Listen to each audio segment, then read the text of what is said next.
Never destroyed a dosa like this before. Really got stuck. First dosa is a disaster. Cut it, cut it, cut! Radhe is a very adventurous cook. So I'm trying to make it little less adventurous for the victims. Not my dosa day, but it'll still taste good. Go and round dosa from the hotel. Eat and do ha, hoo, ha, ha. Yeah, shoot her, huh?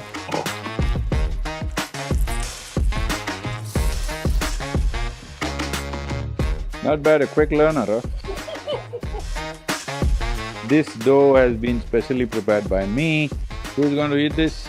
Inevitably, one who is already enslaved. I'll have to give it to her only, because nobody's saying yes. Shall I pack it in this and give you, huh? Be a slave for your life. Ragi is the most female-friendly cereal you can consume. So millet is a solution for our health, for soil health, and for ensuring there are no famines in the world, that nobody should die of hunger. Let's make it happen.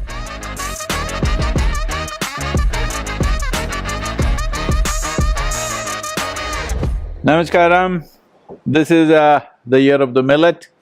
Well, we've been using millets right from our childhood, but now it's important that we bring it to the entire population, the whole world in some way, because this is very important in terms of large-scale human health, which has become a serious problem, and the nutritional deficiencies due to single cereal consumption and a massive diabetic pandemic happening all over the world, particularly in India. The most important aspect is millet cultivation is a far better thing to do for the soil regeneration than rice and wheat, which has become the most staple grain to be consumed all over the world. Millet will make a lot of difference. It is not a very thirsty crop, unlike paddy and wheat, and both of them are essentially delta crops. They should have remained that way. Paddy was only grown in delta areas where there was naturally a certain amount of standing water and people made use of it, on marshlands and stuff like that. But today, we are irrigating the lands heavily to do this. This not only consumes water, this also destroys the soil in many different ways. Millet consumption, both for human health and soil health, will make a fantastic difference. My daughter Radhe, living in Chennai, only on rice. Whatever you eat, idli rice, dosa rice, pongal rice, rice. This Chennai. So I'm trying to cultivate her to consume some millet. And of course, she's a very adventurous cook. I mean to say, for those who eat. It's a bit adventurous, so I'm trying to make it little less adventurous for the victims. And this is a ragi dosa.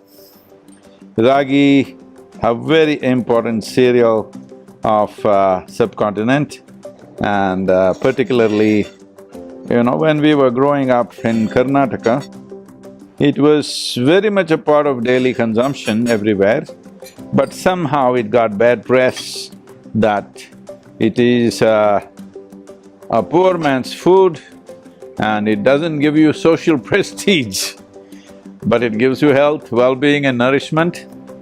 I must tell all of you, the ladies of the world, I must tell you, ragi is the most female-friendly cereal you can consume. This millet is fantastic for women. It has the highest amount of calcium in among all the grains, and also very high levels of iron, which is an issue. One is across the world, there is such a level of anemia all over the world, particularly for the female population. There is also a problem of porosity of bones being high at certain stages in a woman's life, and ragi can make a tremendous difference for both. So, most of the cooking I still believe unless you're eating only from food apps. I still believe home cooking largely is still by women, and they must pick up these cereals and make sure everybody eats this. Not that it's not good for men, it's good for everybody.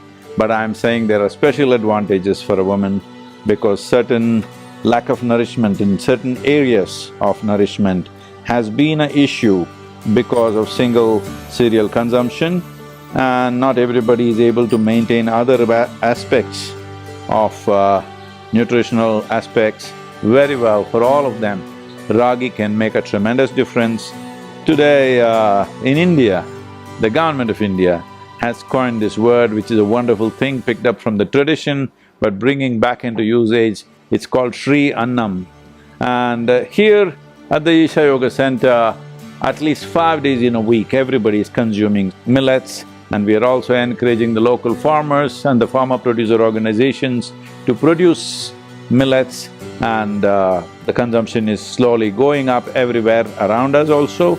But this needs to happen across the country for a healthy population and across the world for a healthy humanity. I hope this dosa… normally, the first dosa is a disaster. Cut it, cut it, cut!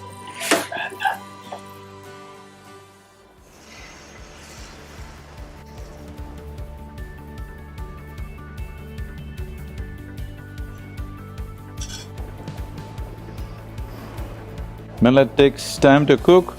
It cooks a little more, at least in this form, a little more than the rice. But it does a lot more.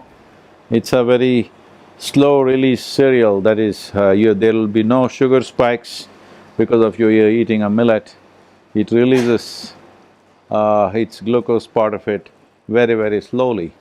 So particularly those who suffer from diabetes or whose life is threatened by diabetes, ragi and other millets also does a fantastic job.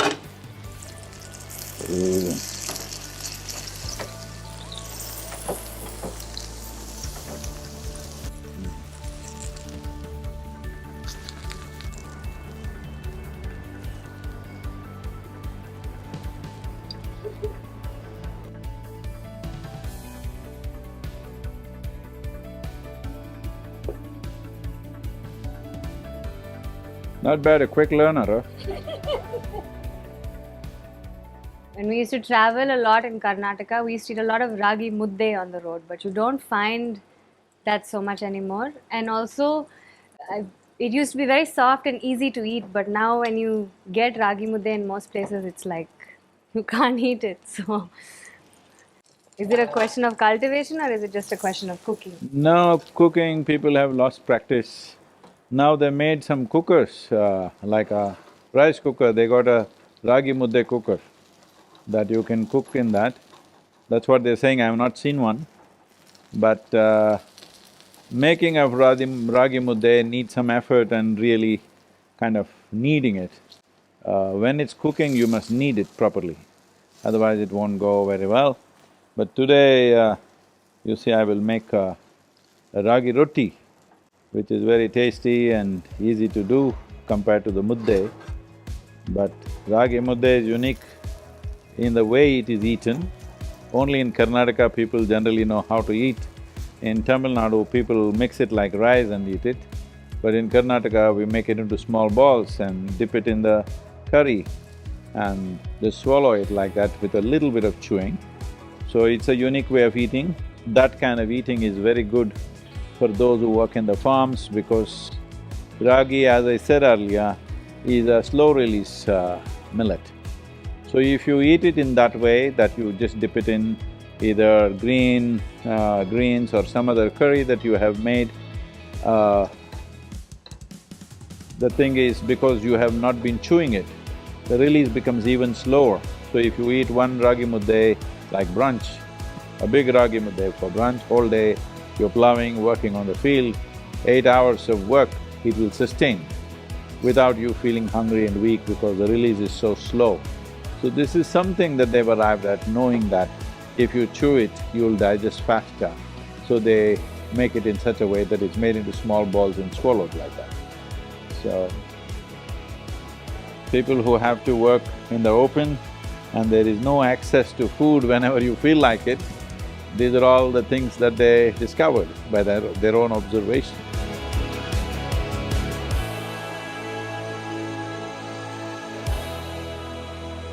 Well, this is a ragi roti.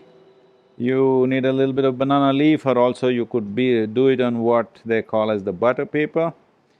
But the important thing is, you take ragi flour, just steam it a little bit like how you would do, even on an idli stand you could do it, just steam it a little bit. And then you can add things for taste. In this one there is coriander. If you want, you can add onion, grated coconut, minutely cut chilies according to your taste, and of course a little bit of salt, and boom, you have a great breakfast or lunch or dinner, whatever you like.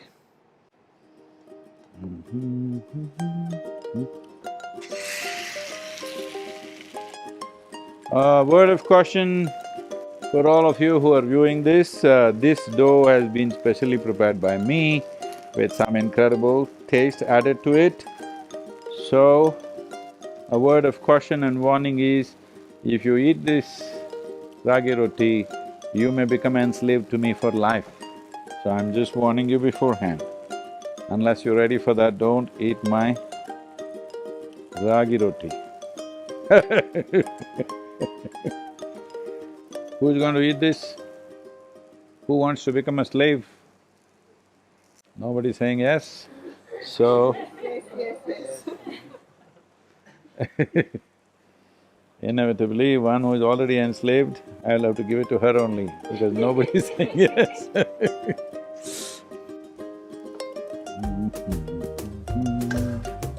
This goes with chutney.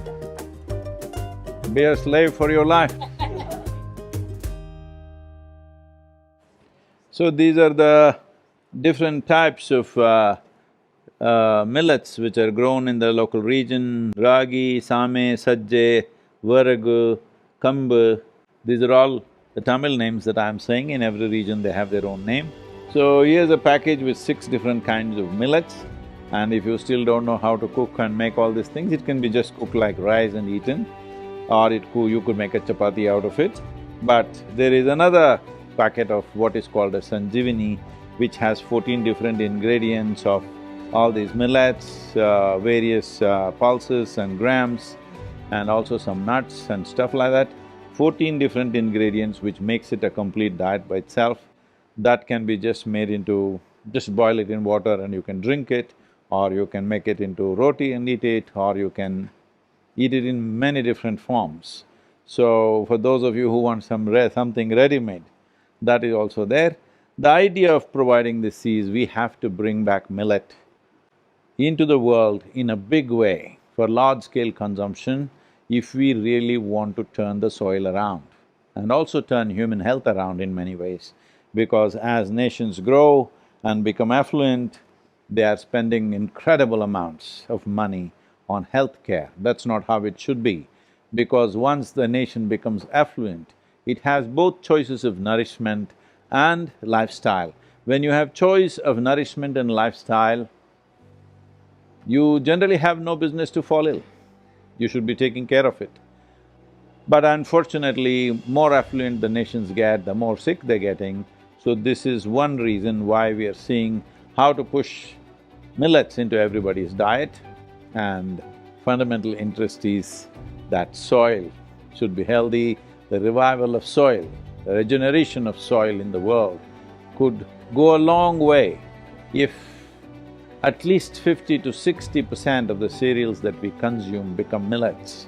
And very easily in every kind of weather conditions and atmospheres, we can make sure that there shall be no such thing as famine in the world if we really cultivate millet on a large scale and make sure every region of the world has it, and little bit of change in our dietary habits. If we do this, we can ensure the painful famines that we see happening repeatedly across the world need not happen.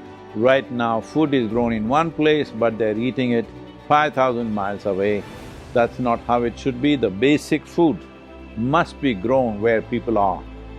And millet is the answer for that, because in any kind of conditions, soil conditions and atmospheric conditions or climatic conditions, you can grow millets. With very little water availability also, you can grow millets. So millet is a solution for our health, for soil health, and for ensuring there are no famines in the world, that nobody should die of hunger. Let's make it happen.